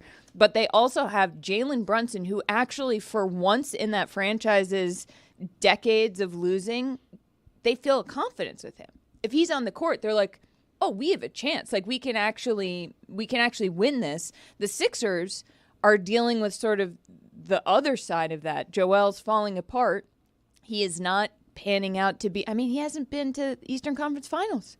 He was the hope. He was the process. He was what we were supposed to trust. You're watching that disintegrate. So it's almost like the Knicks are on the up, the Sixers are coming down, and they're meeting at this sweet spot where Tyrese Maxey can be the difference. I actually think that the two most interesting things in this entire playoffs is Embiid's injury and that thing, and then Knicks and their fandom and all that craziness. But the next most interesting thing, Dan, is a series nobody's watching. I think it's Cavs Magic. Yeah. It's been so good. There's no way. It's been so They had good. to tell you what the score was yesterday. I'm not saying I'm watching it. I'm just saying I think that's the second most interesting I thing. disagree with Jeremy. It has not been so good. Oh, it's competitive, Dan. No, the fifth game was competitive. All the other games. Look, this is a change in basketball you better get used to, and it's going to stink. It's going to kill some of your viewing habits. The buzzer beaters in the close games, there are going to be a lot of these 30-point disparities, a lot of these 20-point disparities all over the place in these games that aren't as interesting as you'd like them to be because you'd like them to be closer. Like the amount of scoring in that league makes it so that Dallas is playing a game 5 yesterday, and you're like, this isn't even an interesting game on the road. I'm watching something here that I don't think this is interesting. I feel though that my hope is that in the later rounds of the playoffs, that starts to go away. That you get more of Knicks Sixers. I mean, Knicks Sixers should not have been a 2-7 matchup. But because Embiid was injured some of the season toward the end, when he's been healthy, they've been overwhelming. Like that's a thing it's statistically so. I don't know if they were the best team in the league while he was healthy, but it was the Celtics. I think they were like 30-8 or something like that. They were very good when he looked like somebody who was completely unstoppable. But you guys are talking about something, and this to me is the most interesting part of the series because you're sitting here saying that the conversation is about all this Knicks fandom and what's going to happen with Embiid, and slithering into the crevices this is where Maxey becomes a superstar. Like, this is how it happens, where another guy comes into the mix. You're watching, and everyone's watching now, because I'm telling you what's happening now. A whole lot of people are getting to their televisions, if not for the first time, but around, and they're like, holy shit, Maxey's faster than everybody. Everybody. Maxey is faster, and then he becomes his most improved player on the year, and he's bailing out. He is giving Embiid and the process another game because he has the fortitude to sneak into that crevice and make a shot from 30 feet. You can make an argument that Maxey and a healthy Embiid is one of the best 1-2 punches in the East. Like, I'd put them up there maybe almost better than Brown though. and... You wouldn't have done that before this run. This is where this stuff gets made. Like, this is how Maxey makes me maximum wrong in the comparison between Maxey and Hero. Where they were when I was talking about this, I did not allow for the jump. I've been watching just as you are, that Maxey's faster than everyone for 2 seasons. More of a leap for me. It was more of a leap than a jump? I think it's a leap. A jump is... Definitely not. He's become elite. He jumped into the elite category. Oh, so you have it as a jump? Yeah, jump. I think it's a leap. A leap into elite. A leap is better than a jump. I think so. In sports. Yeah. Is there anything better than a leap? While literally, I feel like a leap is less than a jump, but in sports, a leap is more than a jump. A catapult? A leap is horizontal. A jump is vertical. There it is. Okay, but and Maxey has leapt forward and jumped. What is that? Wait a minute. What do you mean done both? He's gone horizontal and vertical at the same time, literally and figuratively. He's the most improved player this year. A leap and a jump. A lump. We got to check those. Who's won the most this playoff so far? Anthony Edwards or Maxey? It's a great conversation because we always talk about who's got what to lose going into the postseason, and it's always, hey, Kevin Durant's going in and he could lose this on his legacy, or Jimmy and Bam, they're doing that, or whoever. And we don't often talk about who's got a lot to gain just by winning a series. Both Maxey and Edwards nationally have solidified where they stand within all of these guards. Because I don't think you know it until it starts to happen. Right. I don't think until an ant starts to go off, until Maxey starts to go. Like, if you've been watching the NBA all year, you know these guys are incredible. But for people who come to the playoffs, they're like, oh, Anthony Edwards is him. And it's like, that's when the stakes start to come in. That's when they're Yeah. I think because we projected Anthony Edwards to be here, he just took a step this year. Oh, okay. Like, because he was already so far up in our eyes that's just a step in another step in the, like, we kind of saw this coming. While Maxey was a leap. I don't know what happened there. You know what I think wait, what's going on with I'm trying to talk, all right? Why are you having so much such a hard time with it today? Well said. So much hard. I can't talk for more than 20 seconds. If I go for more than 20 seconds, something bad is going to happen. So you're going to jump the shark. I want to go back to the criticism I'm getting most loudly, because I don't think there were a lot of other people saying or having the bad analysis that I had. There are a lot of people the last couple of days who've been reminding me, and I don't think anyone else, hey, Le Batard, remember that thing you said about Tyler Hero being as good as Maxey? Because I did say that. Yikes. It's a bad take today, but look at where and how it became a bad take, because the take was being made. I saw Tyler Hero, the one time he played in some of these games, score 37 points in the bubble against the Celtics, and whatever it is the growth of that was supposed to be, hasn't had the playoff games that Maxey is presently getting to show everybody, no, this is what growth looks like in this circumstance. Maxey hadn't had those games. He had them this season. Tyler Hero had one of those in the playoffs, and then I'm thinking Bam and Butler are getting in the way of him being able to have more of those, because this person, and this is not up for dispute, has made scoring, when healthy, Tyler Hero, look easier than almost anyone who's ever played in a Heat uniform as just a scorer. And it has not grown. It did not grow while Maxey became the most improved player. And then you've got this added bonus. Man, oh man, Jaylen Brown, if he backs you down in the paint, Tyler Hero, they're just going to hunt that, because Tyler Hero's going to get stuck in his ass crack. Tyler Hero took a jump, not a leap. He did get better as a player. No. I was thinking he went the other way. I was trying to think. Well, he was better. He was better this season than he's been previously. The problem is that his one chance to be the one was against the best team in the conference that's going to do this to everybody. Jalen Brunson's going to be the number one on the Knicks, and he's not going to win more than a couple of games against the Celtics. What is the opposite of a step? Like, I know you can say someone like regressed. A sink? You sank? Oh, he sank. Like a backtrack. Backtrack? Yeah. Oh. Backtrack. Hold on a second. Hold on a second? Yeah. No, it's what? Wait a second. No, we I thought you were telling us to hold on. Yeah, I was like, go on. Wait a second. Jeremy, go play in traffic.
We live because I'm getting a report here from Cynthia that there's smoke in the garage, that there are firefighters here and there's smoke in the garage.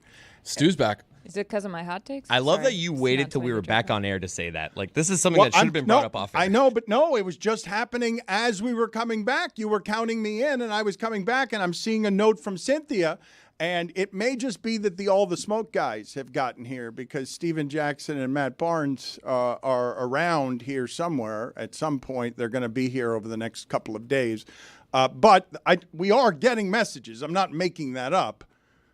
It's not the heat season up in flames like that. I'm just pay attention to what's going on here. We're sending Tony to poke his head out the door. Great. That's great. That's how everyone should handle a fire. The show must go on. That's Dan. right. We're undermanned here today. Again, where's Mike Ryan? He's actually in Cancun. Taking right? victory laps on Twitter because he thinks this is all some sort of referendum that proves him right about everything. Because, of course. All right.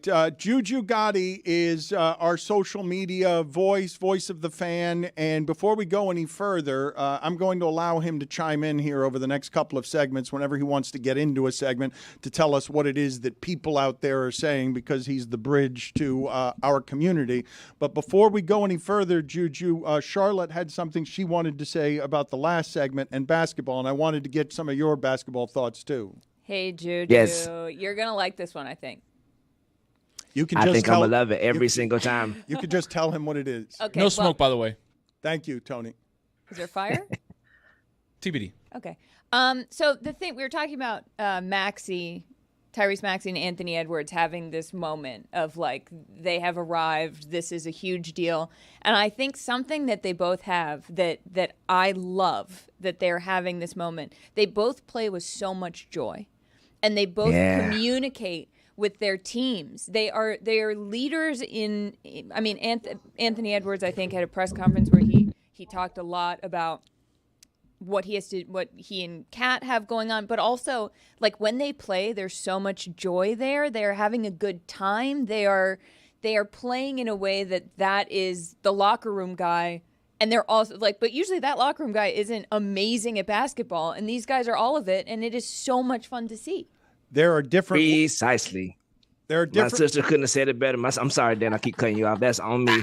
As Chris Cody says, back to you. Okay. Well, what were your thoughts other than Charlotte had all the correct thoughts? Nah, that's what it takes, bro. That's what people don't realize. When you love what you do, it's contagious. When you have fun being a great teammate, it's contagious. That's the stuff that we need around here at Metal Art. When we come to work and we love being at work and not be trying to beat traffic by 2 o'clock or something like that, bro, it's contagious. We're going to make great content. We're going to have a wonderful day. So, of course, Anthony Edwards and Tyrese Maxey spreading that around the locker room is, bro, they're getting results on top of the spread of the joy. Come on, man. Salute to my sister. That was a great point. Basketball is supposed to be fun, right? We all see it as a business. We all see it as, oh, what happens? This guy's do this. Like, these guys are going out there and having fun because they're at the peak of their powers. They can do whatever they want on the court. Anthony Edwards can shoot from 3, can dunk on you, can hit a fadeaway layup. Like, he can do anything. So he's like, I'm going to just go have fun. And he does it. You guys are articulating something that customers and fans love, that their athletes care as much as they do, that their athletes love it as much as they do. I just find funny that all of that passion and joy that you have all over the league, because that's not exactly how Durant is doing it, even though we know he loves basketball. But when what's rolling through the paint to win the championship is the joyless cement mixer who looks like he wants to get back to his horses, and that's what's beating everybody, and that's what's holding up the trophy, and he gives you the joy at the end, but while you're watching, you have no connection to, can I understand this man's humanity? Oh, I can't. He's just a cement mixer. He's going to destroy everybody, and he might have a sense of humor, but joy you're not getting off of him. I mean, Breaking news, Dano. What have you done for me lately? I believe that the Minnesota Timberwolves will give the Denver Nuggets all that they are asking for. What can you do? Show me what you can do without Bruce Brown this year. What have you done for me lately? I do not believe the hype. Everything that they come out of the media, ESPN, the Nuggets, and so, bro, they look trash against the Lakers. That was the Lakers that they got pushed to all them games too. Even though they won all of them except one. That's neither here nor there. You feel me? I think the Minnesota Timberwolves going to give these boys trouble. This is not breaking news. That's not breaking I'm news. telling you, it's breaking news in Middle Media. Y'all don't even want to talk about the Pacers and the Magic. So it's breaking news here, goddammit. Juju, I have the Wolves in 7.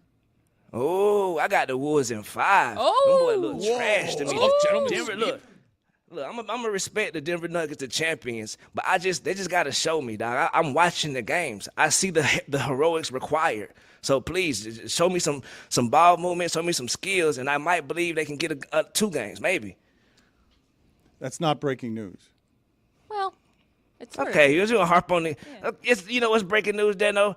Mike Ryan on Twitter. He says you either die a hero or you wait a week until everyone just starts saying the same shit you said a week ago. What do you think about that? So he's taking a victory lap on Twitter. Mike Ryan gets to be right while going to Cancun. He's left here. He's doing something with Cuervo. I don't know. He's not in the country anymore, but he's left, and now he's taking the victory lap of there. The Heat lost the way I thought all of this was going to end, and so I'm going to hold my own championship banner of the greatest of the championship banners, which is I was right. He was courageous in that, Dan. He said they should trade Bam a week ago. That's what he's doing, though? That's what he's doing. It takes courage to go out and do that and wave the flag of I'm right. And he had it last week where, you know what? Kind of some of the things that we're saying. Like, this is the first time, though, that what is going to happen is the lunatic fringe extremes of the Mike Ryans of trade Bam. They are now going to gather strength. They are going to be louder. Bam has been great for Agreed. Don't ask Mike. Agreed. This is not. But he was the reason they won that one game.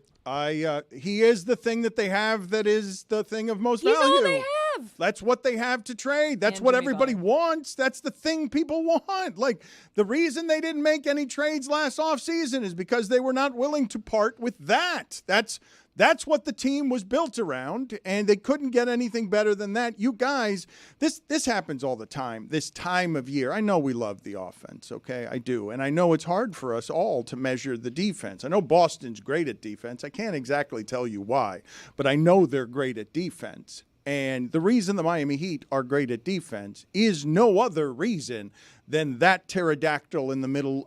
Everything they do is built around him. Eric Spoelstra is always top 10 in defense, and that is the perfect player for this system, for this time in basketball, and it will be defense-constructed first team. But what happens? You score 80 there when you lose a couple of your scorers because your team is limited, because his twos aren't going to keep you in the modern game against a Celtics team raining threes from all over the place. Which game was it that Bam hit his first 3 ever in the playoffs? It might have been literally last night. I was like in Miami. I was like, it was in Miami. Yeah, I was like, excuse me, come again? The whole run last year, no threes. Do you know how weird? Check my social media, yeah. As I was saying, Chris Cody, you beautiful man. That was a lob to you. As I was about to say, do you know how weird it is for me to watch a game get so crazy athletic from the perimeter that Bam has to get out there faster to shoot threes or he'll get left behind? I don't understand how Gobert gets run off the court when that's always been the standard for basketball, and now Bam's not athletic enough. It doesn't have enough range to get out there. Bam's like doing Kevin Garnett things, and we're like, not enough. Right, I'm sorry. All right. Speaking of the social media. Chris Cody, you beautiful bastard. Okay, the Kentucky Fried Chicken at K_fraud_chicken on Twitter says the Miami Heat won 1 game and the Le Batard Show did a parade of gas bags for not getting swept. I love this show, but that's pathetic work. Back to you, Dan. Agreed. You guys did that? Play it again. Let's play again for the people that parade of gas bags of how heroically we all ran in here to mock ourselves because we got all of the analysis wrong before Game 2. The Heat won a single game, and all of a sudden everything that we said had been refuted and made to look foolish.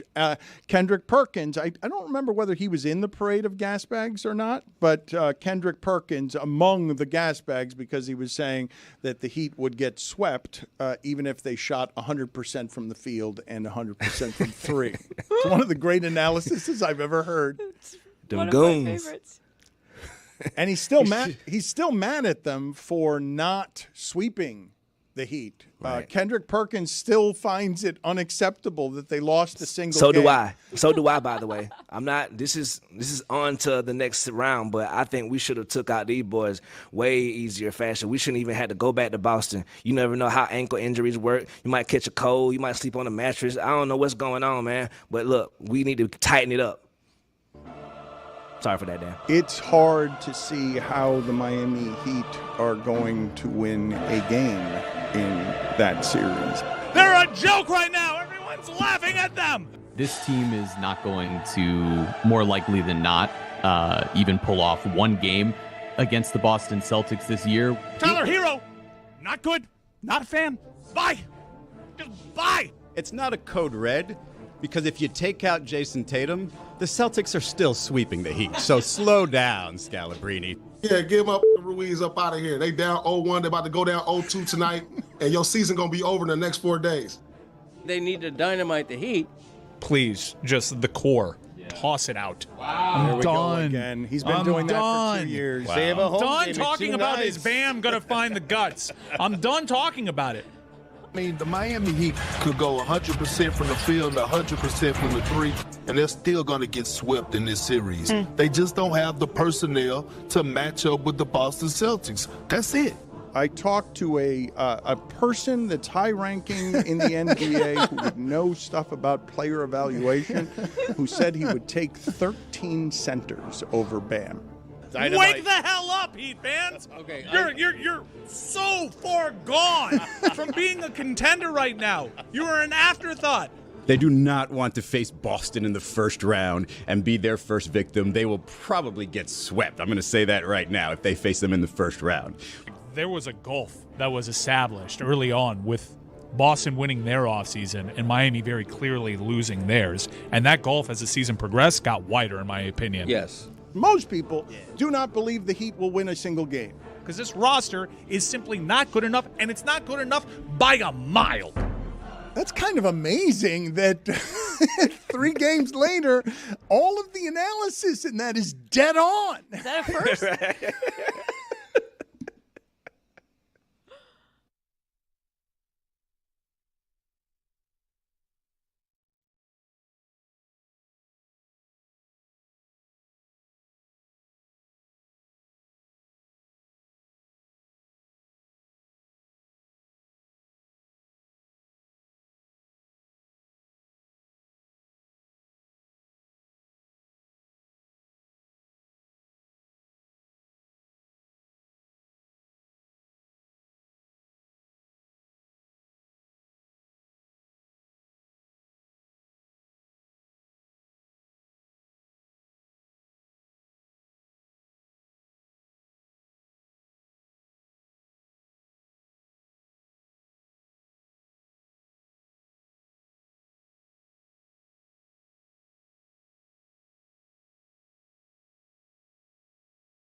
Chris Cody, there are a number of things, okay, as this pirate ship springs leaks all over the place, is desperately undermanned today, and you are in a position that requires you to spin a whole lot of plates. A whole lot of things are going to spill overboard and be problematic.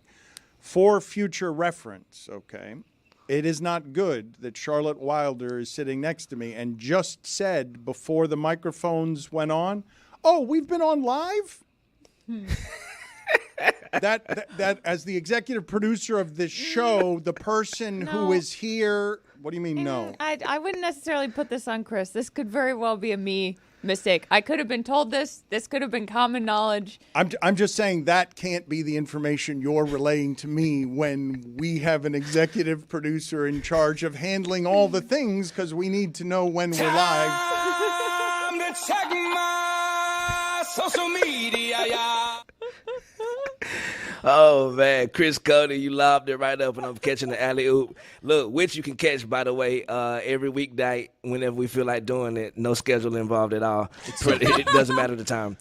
On YouTube. Wait, Juju, we need to promote whatever you just said slightly better than that. Pull up on us, alley-oop tonight after Knicks Sixers. We're gonna go live tonight. We got me, Zach Harper, and insert more guests. Probably we got so many guests that's trying to get on right now. It's just about turning down the right people. So neither here nor there. Tone Montana, or is it Tony Montana, on YouTube says, "How you guys got a skeleton crew and still manage to talk all at once?" Damn. Oh, you don't know how much that one hurts me, Juju. Yeah, Juju. Juju, I don't know if I have a greater frustration with this show over the last 3 years than that right there. Salute to Tony. Tone. Now none of us are talking because we don't want to talk over each other. No. Right. Also, too, show my brother Jeremy Taché some grace in the chats. I know y'all all love Jeremy Taché, and I love my brother. So show my brother some more grace. What do y'all expect? He works for this organization. That, of course, he's going to be defending his friends. Show my brother some more grace. I love you, Jeremy. All right, let's discuss this. Okay. I'm going to let people look behind the curtain I love you, here. Juju. Jeremy's taking a battering here in general because it's really hard to be more heat obnoxious than this show was with Parakeet Cortez, Mike Ryan, and everyone else. But Jeremy has found a way. It's hard to believe, but Jeremy has found a way. And I was just having a conversation with Charlotte off air about how it is that one arrives at likability. We were just talking, because Charlotte's just very likable. It's a hard thing. I'm not good at it. It's not it's not a skill that I've developed over the years. Really bad at it, yeah. Charlotte has. You're good at it, brother. I love you, brother. You changed my entire life. I love you, bro. That's very nice of you, Juju. And you see me a little more clearly than most, but we've had some interactions that the audience doesn't get. And I'm a strident, obnoxious TV personality who has strong opinions and thinks he's right. It's annoying. Like, I know I'm annoying.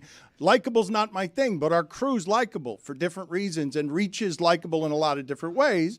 And Charlotte has the holy trinity of smart. Now no one's going to like me. Because she does stuff like that. She is someone who has some gifts that Jeremy does not have. No. Don't do that. thought this, Jeremy is we went all the way.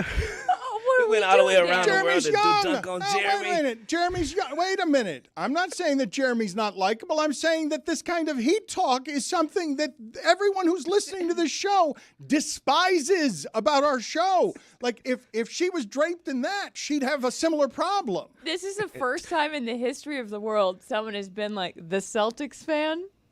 Right? She's really not obnoxious. I don't know. I think in general, Dan, your narrative is correct, but I think this year this show has annoyed the audience, like with Mike just ripping and trying. I think there has been part of the audience that is like they want Jeremy to like give the other side of this. Okay, I'm going to tell you where it is. The unpleasant place that I have lived with Heat fans for a very long time, because the last 15 years of Heat basketball, I don't want to actually separate ourselves and just do prisoner of the moment. What are you laughing about, Juju?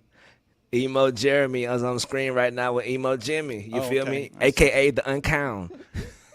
I have been in the middle of watching the Miami fan base that loves our show so much get mad that we platform Scalabrini and that we bring on Knicks correspondents, and it's a reflection of our show changing or being something different that people do not like.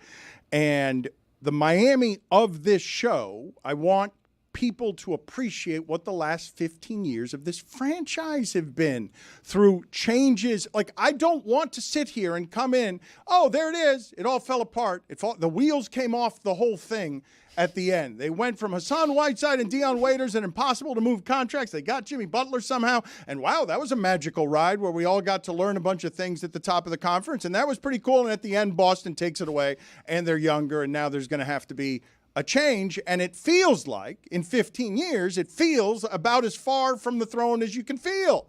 And isn't that amazing that they would change over 15 years like that? And this is the time that you're looking at like, now I don't have to fear the Heat anymore. All that stuff they built. Look, it got hurt at the end and everything came apart, and it didn't feel as good as Gabe Vincent and Max Strus. But I appreciate what the last 15 years have been because I've just seen Stephen Ross get an offer of $10 billion for a franchise that he has not run very well on the field. He's made a lot of money off it. He's made all the right business decisions, but his franchise hasn't gotten any results. And in this town, the only town I've ever cared about, this is the only sports team that has mattered for 20 years. Dolphins got here last year and started, 2 years ago and started screwing around, and none of the playoff success. Like, it's hard to win at these things. And so today will be about yelling and screaming that the Miami Heat need to get better and telling Boston to go bleep itself. I'm not watching any more of the games. But I appreciate what this franchise is. And I also appreciate the history of the sport enough to say, what a great thing that now Boston takes them out. That Boston finishes the remains of Miami as they've fought for the conference the last 5 years. What are you laughing about now, Juju? Something else on television?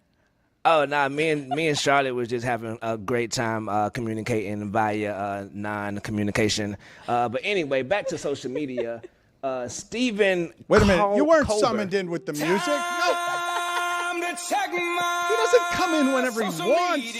Is there a plan to this? This segment is flawless. Stephen Colbert says, y'all stole Jimmy and got nothing out of it. Great day to be a Sixers fan. Back to you, Dano. Stephen Colbert or Stephen Colbert? Colbert? Yeah. It's no Colbert. watches the show. It's Colbert. I checked. Okay. Thank you, Juju. Colbert. I didn't hear any of what you said because I was distracted by your basketball phone. I didn't hear anything after Stephen Colbert. That's how Juju and I communicate. Yeah, I was sending her little smoke messages, by the way. Also, DJ V7893 says, this episode of why today... Why also? I'm still asking you what you asked me the first time. Why also? I need to know what I didn't hear what you said the first time. Look, fit in, Dano. The world heard it. Watch the Le Batard Show at Le Batard Show on YouTube if you want to catch today's show. He says, this is my WEEI moment. Ha, ha, ha. I love this show. Oh. Back to you, Charlotte. That makes me think of something. Guys, I tried to call into a Miami radio station last night. How'd that go? I couldn't figure out. So I was like, how do you listen to the radio these days? So I had it on my computer and I was Googling and I was trying to figure it out. And then I found some numbers and then I got like the Odyssey headquarters and then I was trying to record it. And I was like, but if I record this, then I'm not going to be able to hear myself. I mean, you'll hear me. So I gave up. I wish we had video of you trying to execute that unsuccessfully. You were trying to just get on a Miami radio station. Did you have what you were going to do rehearsed or planned, what you were going to say when you got on there? I was going to say it's Charlotte from South Beach and then become Charlotte from Southie and say, Marcus Smart told you don't let him get one. But I couldn't figure out how to call. Well, I don't feel like everything that you're doing right now has a lot of confidence in it. No, I was very confident in how I was trying. But you were going to do an accent and make a call, and that you were going to morph into the accent? Well, because you got to get on the show, you have to say Charlotte from South Beach without the accent. And then you're like, oh, the Heat blew it, blow up the core, but psych. Charlotte from Southie, Marcus Smart told you don't let him get one. Were they even talking? That is why we love you. Were they even talking Sorry, Heat Tony. on the radio last night? Yes, they were. I you have sure? a screenshot of it. I took a well, it's not a screenshot. It's a picture I took of my computer with my phone. Would you believe, Juju, that I didn't hear your WEEI question either because Jeremy was whispering in my ear, why did you tell them I'm not likable? And what did all that have to do with me being unlikable? I try really hard. Is that why you guys don't like me? Social media, yeah. I didn't say that you're unlikable. I'm pretty sure you did. No. The Heat fandom thing. Jeremy, I was brought in here to be a Heat expert. I did it for 6 months. Charlie, and I don't know if then- you heard it or not, but it sounded like I heard the sounder, guys. Yeah. Oh, Juju, you know what? You go ahead. You're right. I tweeted earlier. You feel me? I tweeted earlier. How y'all don't know about the vintage kid? I be wearing so much shit around y'all. I don't think y'all be knowing what's around y'all. Look, these is Gary Payton's Seattle Supersonics pants, his warm-up pants. Guys, wake up. Like, the vintage game has been here to stay. I got a bunch of these phones. Come on, man. Like, show respect to the vintage and the culture of the world. We out here doing our thing. Salute to everybody involved. And I was back to you, Stu. Thank you. I was trying to shout out my friend Ernest Wilkins, Game Day Grails. He is the best at finding vintage stuff. What do you want, Dan? What kind of vintage stuff do you want? What would you like? You want a Heat hat from? What did you just do? Ooh, yeah. She shouted out her boy. You turned into an auctioneer for a second. Why are you What do you need, Dan? Get a What do you Nike. need, Dan? Get a Nike. Take a whole Nike. No, but it's not Give even. my boy Alonzo Mourning jersey. It's not even an auctioneer. It's all of a sudden Charlotte said, you know what I'm going to do? I'm going to just start sending out shout outs. Well, because I tried earlier and I hit a wall when trying to say the name. But and now I'm peddling wares. Are we live? Dan, what would you like? Are we live?